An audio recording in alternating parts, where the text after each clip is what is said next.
La semana pasada saben que tuvimos, si no lo saben se lo digo, tuvimos culto unido en la cuesta, como motivo venía un predicador americano, una visita especial, así que quisimos estar todos juntos arriba, algunos de ustedes, bastantes por cierto, estuvieron, y estuvo compartiendo el hermano en el libro de los Hechos, y casualmente hoy yo me fui a Hechos otra vez.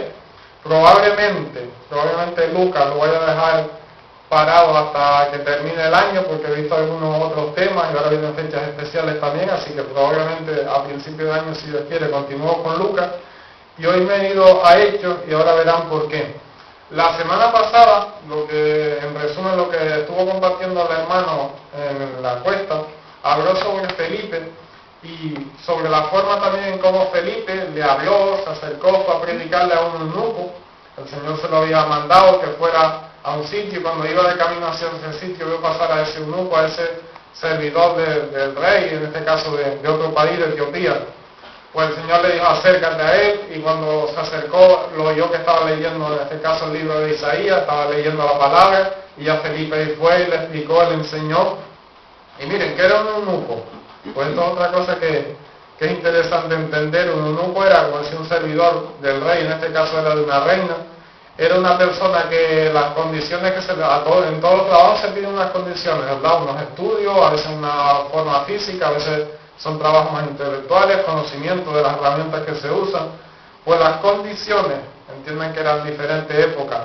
Entonces, de los eunucos era que les cortaban sus órganos genitales masculinos para que no tuvieran relaciones con las otras, con las esposas incluso del rey, o con las sirvientas, etcétera. O sea que esos hombres no eran hombres completamente, tenían unas condiciones especiales, y aparte para los judíos era abominación acercarse, etcétera, a personas así. Era una situación difícil para Felipe. Sin embargo, el Señor lo mandó, y estaba en una época aquí cuando comienza ya, después de la partida de Jesús, que Jesús envía a predicar el Evangelio a todas las naciones, a toda persona, a toda criatura. Pero Felipe era judío, Felipe vivía en ese entonces allí en esa zona, y tenía también las tradiciones pues, de su padre, de sus abuelos, etcétera. Así que había una lucha dentro de él, y para Felipe entiendo yo que fue una situación difícil de tener que acercarse a una persona que antiguamente por la propia ley se les decía que no se acercaran, que no tuvieran relaciones con ellos, que no se trataran.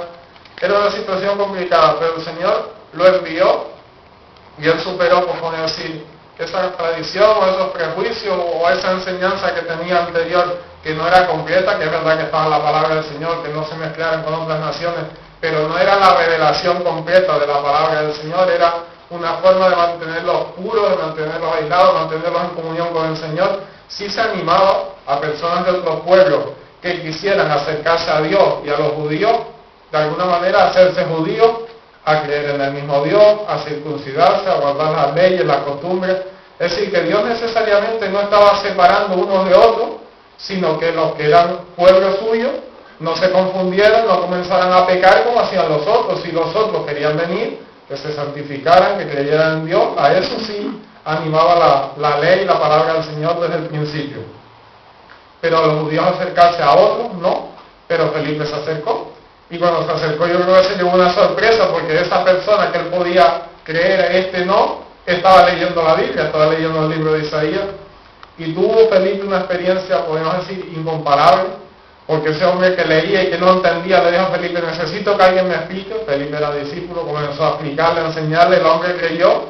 Un poco más adelante, minutos, horas después, el hombre se bautizó, pasaron cerca de agua y dice, ¿por qué no me puedo bautizar? Si yo creo, si este es el Dios que yo estoy buscando, ahora estoy seguro. Se bautizó, y bueno, dice la palabra que después Felipe incluso fue arrebatado y apareció en otro lugar. Así que tuvo Felipe una experiencia maravillosa, incomparable, al obedecer al Señor. Pero también me gustaría resaltar otra cosa, y es que el verdadero poder no estaba en Felipe. El Señor lo envió, él obedeció, era la mano de Dios obrando, y el poder para cambiar aquella vida, para que aquel hombre reaccionara, para que se diera toda aquella circunstancia, para que quisiera bautizarse. Imagínense la experiencia, imagínense que ustedes le hablan, bueno, como le hablamos muchas veces, yo creo, yo por lo menos confieso a veces, le hablo a la gente, pero a veces con un poco de incredulidad, porque pienso que no va a servir para nada, pero aún así hablo, tenemos que hablar, tenemos que predicar, pero a veces no pienso, voy a intentarlo, pero probablemente no pase nada, no venga a la iglesia, no.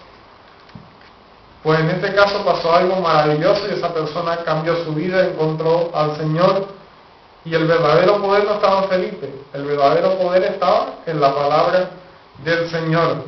Así que el título de la predicación de esta mañana es el poder de la palabra de Dios. Tenemos una palabra que aparte de nosotros hoy en día sí tenemos la revelación completa, el Antiguo Testamento y el Nuevo, no hay nada más que añadir a lo que el Señor ha querido revelar, y tenemos algo poderoso en nuestras manos, y me gustaría que lo supiéramos, ¿verdad?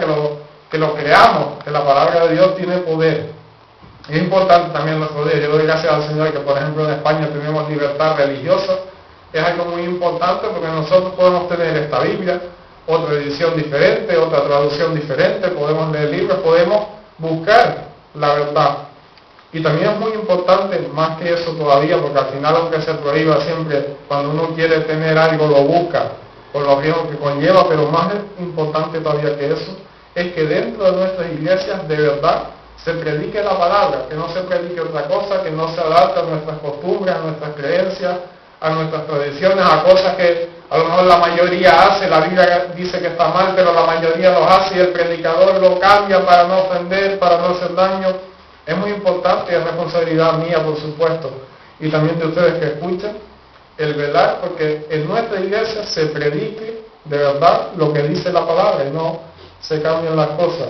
Eso es muy, muy importante. Y también es importante el predicar claramente, de manera que cualquier persona, independientemente de su edad, de sus estudios, que entienda la palabra, porque esa era la voluntad de Dios, que predicaran a todas las naciones, a toda criatura, que todo el que crea se salve.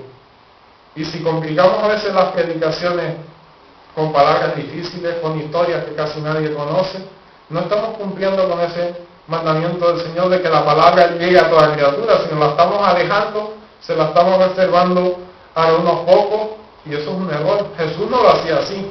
¿Quién sabría más de la palabra de Dios, de la profecía, de los mandamientos? ¿Quién sabría más que Jesús? ¿Y cómo presentaba pues las enseñanzas, por ejemplo, del reino, de nuestra relación con Dios? Pues Jesús contaba historias cotidianas. Me viene a la mente la del hijo pródigo. Un hombre tenía 2 hijos. Uno le pidió su dinero y se fue lejos, se rebeló. ¿Qué historia más sencilla que esa, que todos la podemos entender? Para ilustrar a ese Padre que es Dios, que nos da todas las cosas, y nosotros que somos rebeldes, que cogemos lo que Dios nos da, nos vamos por ahí. Después volvió el hijo arrepentido, después Dios lo perdonó. Esa es la historia de la humanidad con Dios. Qué sencillo lo ilustró Jesús, ¿verdad? Para que todo el mundo lo pudiera entender y para que todo el mundo pudiera creer. Y saben, la semana pasada se celebró también el culto de la Reforma, una conmemoración, un aniversario, en este caso el 500 aniversario. Y la Reforma protestante también defendía, entre otras cosas, que yo voy a resaltar algunas ahora durante la predicación, pero lo que defendía es que la palabra, la Biblia, la palabra de Dios fuera para el pueblo, que la gente la pudiera entender, que la gente tuviera copias, que se pudiera leer, porque en una época estaba reservada solo para unos pocos, para el clero, para los sacerdotes. Incluso se hacían, bueno, aquí en el 1900 y algo, 30, 40, todavía había, lo sé porque mi padre me lo había contado, que se hacían las misas en latín, se leía en latín, la gente no sabía español, mucho menos latín, había mucha gente que no sabía leer, y de esa manera se presentaba como algo santo, como algo importante, pero también como algo inaccesible, que las personas iban a los cultos, a la misa, entraban y salían igual, porque no entendían lo que se decía. Y en la época en la que vivió Lutero pasaba lo mismo, y eso fue una de las cosas que él reivindicó y se quejó, y comenzó ahí esa reforma, que no fue cosa de él solo, hubo mucha gente que después lo apoyó, le siguió, y comenzó un movimiento de reforma, de separación, porque no hubo otra manera. Saben que Lutero era monje, y Lutero lo que quería cambiar en su iglesia, en el lugar donde estaba, las cosas que él veía mal. Él leía una cosa en la palabra de Dios y veía que sus compañeros, etcétera, hacían otra. Y decía, esto no puede ser.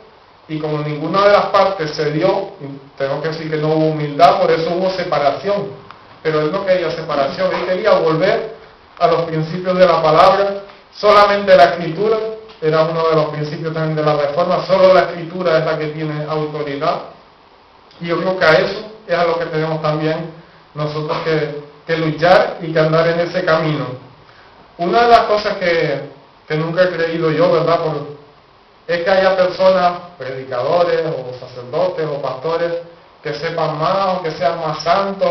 Tendrán que ser santos porque están en una posición en la que tienen que serlo, pero no creo que sean personas que sepan más, que la palabra de Dios solamente sea para ellos, que solamente ellos la puedan leer. No, porque eso no es bíblico. La palabra del Señor es para todos y el mensaje de salvación es para toda criatura.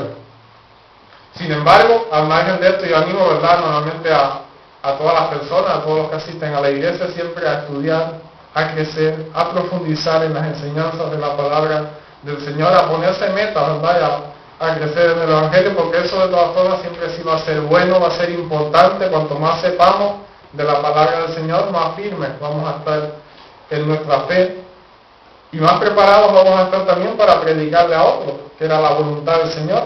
La voluntad del Señor es que creamos, que nos salvemos. Para eso tendremos que entender la palabra y llevar ese mensaje de salvación, de buenas noticias a otras personas que no lo conocen, en el lugar que estén. Vamos a leer algunos versículos aquí mismo en Hechos, capítulo 1, versículos 7 y 8, dice la palabra del Señor. Hechos 1, 7 y 8.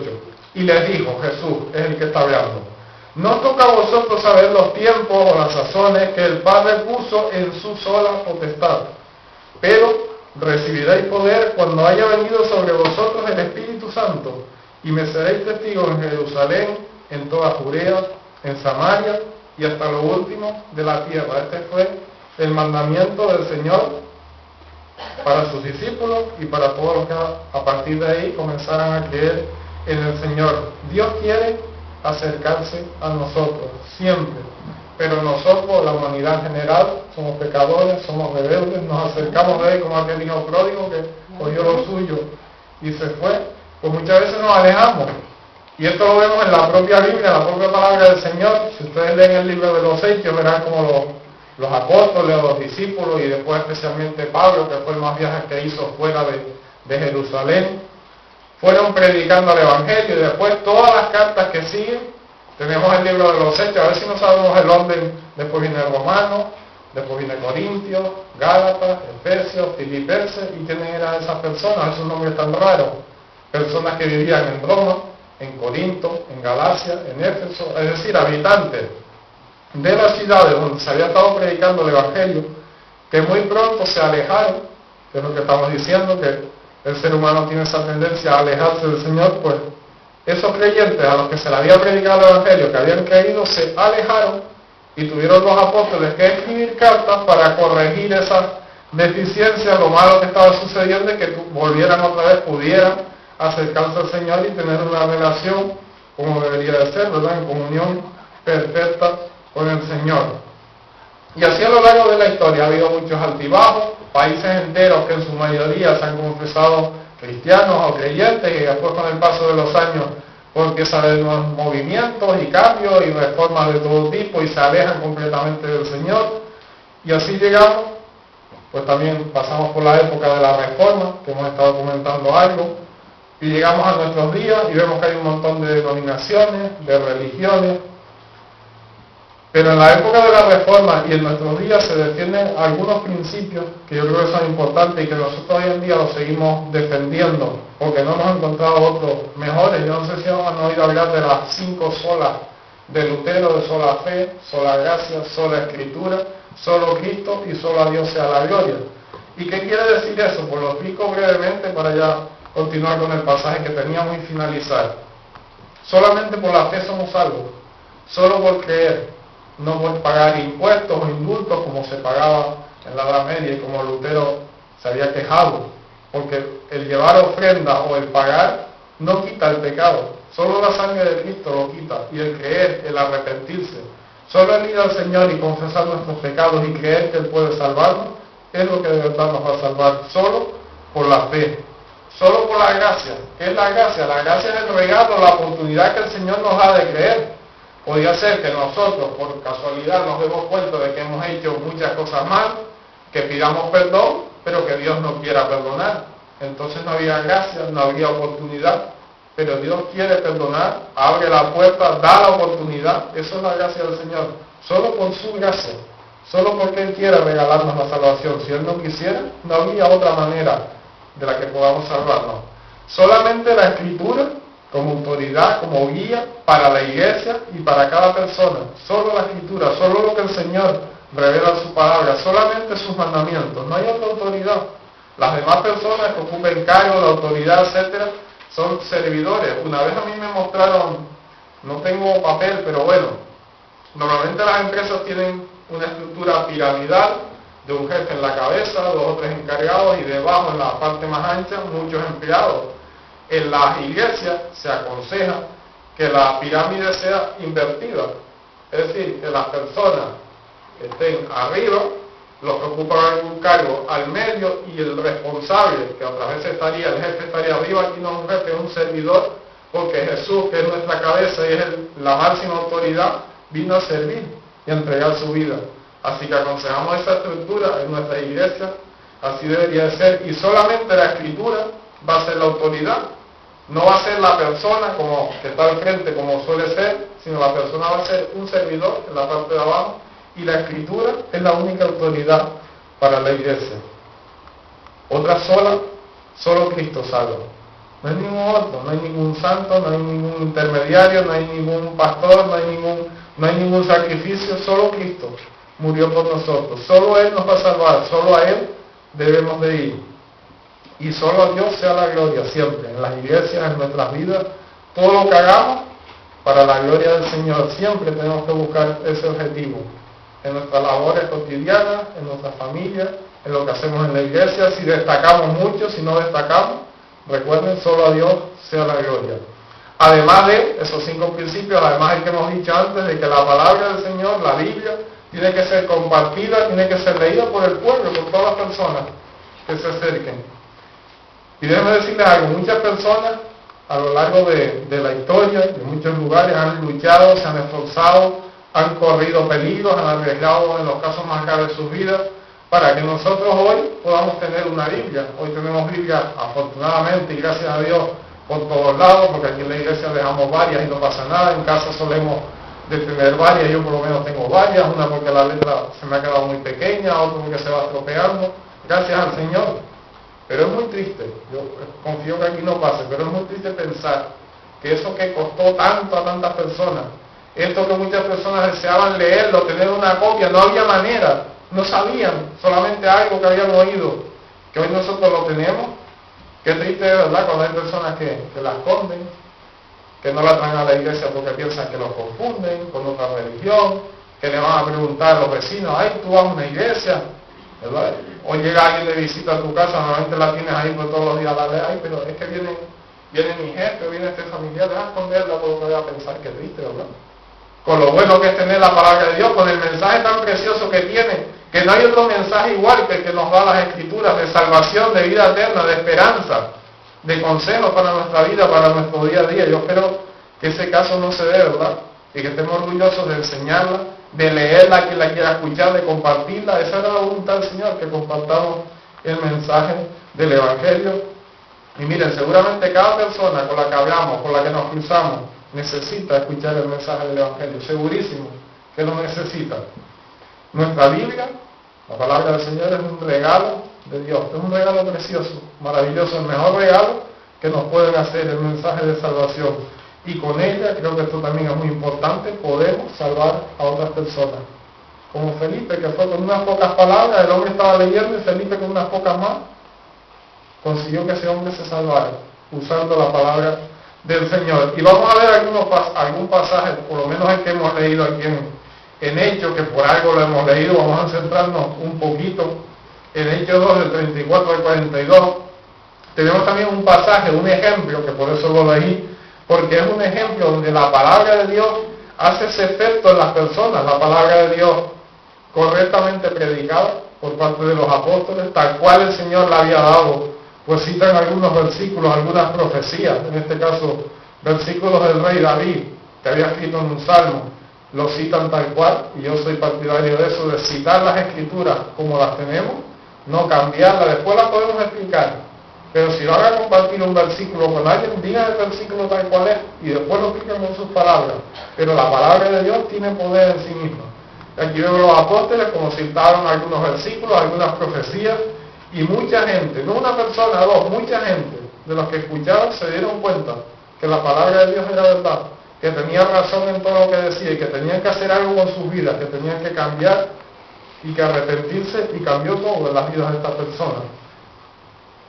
Yo comencé el versículo 34, aunque la predicación viene de detrás, pero a partir del 34 está explicando aquí Pedro, en este caso, que es el que habla, una profecía de David. Dice, David no subió a los cielos, pero él mismo dice, dijo el Señor a mi Señor, siéntate a mi diestra hasta que ponga a tus enemigos por estrado de tus pies. Y si David era el rey, ¿quién era el Señor para David y el otro Señor? En la época en la que vivía, para el pueblo, para la gente, para las naciones vecinas, el Señor de ese lugar, el rey, era David. Pero David dice, dijo el Señor, ¿qué Señor? A mi Señor. Dijo Dios a Jesús, que él no lo conocía, pero el Señor se lo reveló de esa manera. Dijo el Señor a mi Señor, siéntate a mi diestra. ¿Quién dijo eso? Dios a Jesús, siéntate a mi diestra. ¿Sabes que Jesús cuando resucitó fue a la diestra del Señor, al lugar más cercano y más importante? Hasta que ponga a tus enemigos por estrado de tus pies. Y en esa época estamos, esperando a que el juicio del Señor se cumpla, a que venga por segunda vez. Ahí está Jesús a la diestra de Dios, intercediendo por nosotros, como también él mismo prometió. Y dice en el 36, sepa pues ciertísimamente toda la casa de Israel, que a este Jesús a quien vosotros crucificasteis, Dios le ha hecho Señor y Cristo. Esto fue lo que predicaron. Dios envió un Salvador y ustedes lo rechazaron, pero el Salvador sigue ahí.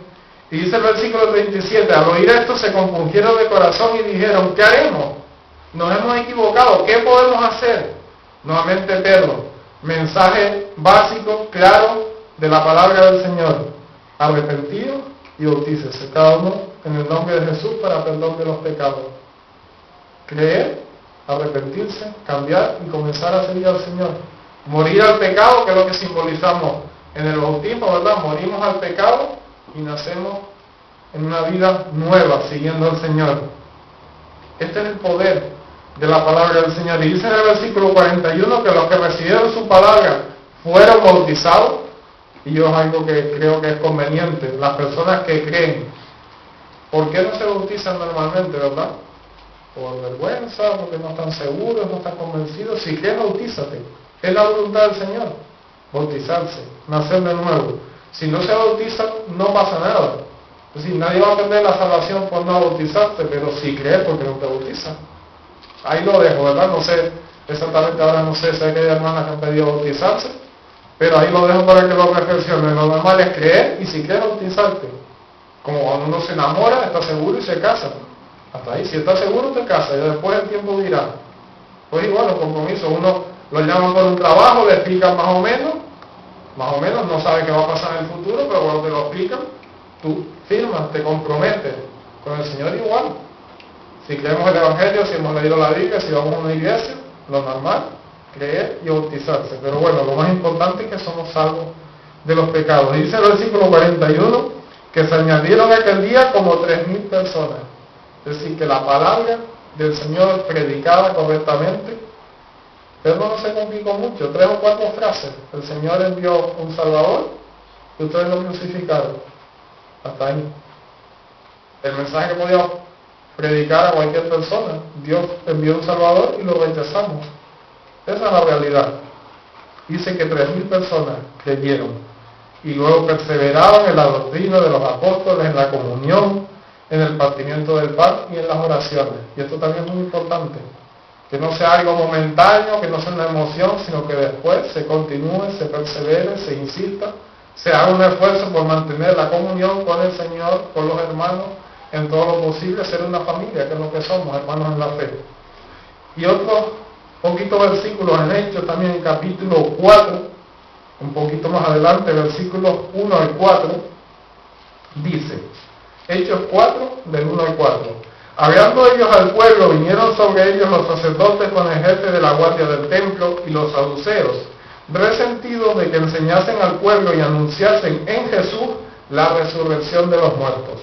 Y les echaron mano y los pusieron en la cárcel hasta el día siguiente, porque era ya tarde. Pero muchos de los que habían oído la palabra creyeron, y el número de los varones era como 5,000. Yo no quiero hablar de cifras especialmente porque no es la misma época, ni va a ser el mismo caso, pero los apóstoles eran 12. Nosotros hoy, gracias al Señor, somos más de 12. Ha habido cultos en que hemos sido menos, pero gracias al Señor, que Él también va contestando oraciones, va haciendo su obra, y hoy somos más de 12. El Señor, tanto en un caso como en otro, es el que da el crecimiento, y debemos seguir confiando en Él, predicando su palabra y haciendo su voluntad. Tenemos todos cerca de nosotros, vecinos, compañeros, amigos, vecinos, desconocidos, cerca alrededor nuestro, personas que necesitan al Señor. Tenemos en nuestras manos la palabra de Dios y tenemos al Espíritu Santo, como el Señor ha prometido, guiarnos con nosotros cada momento de nuestras vidas. No depende de nosotros. A veces quizás no predicamos, no nos atrevemos a decir algo, no regalamos un folleto, un calendario, porque pensamos que depende de nosotros, que no vamos a tener respuesta, que qué pasará. Es que no depende de nosotros, depende de la palabra del Señor. Nuestra misión es llevarla solamente y confiar en Dios, que todo lo puede. Si es su voluntad, Él va a hacer la obra. Tenemos su palabra, que es la verdad, que va a hablar al corazón de las personas y que puede cambiar la vida de esas personas a las que se la llevemos. Nuestro labor, nuestro trabajo es solo compartirla, no es otra.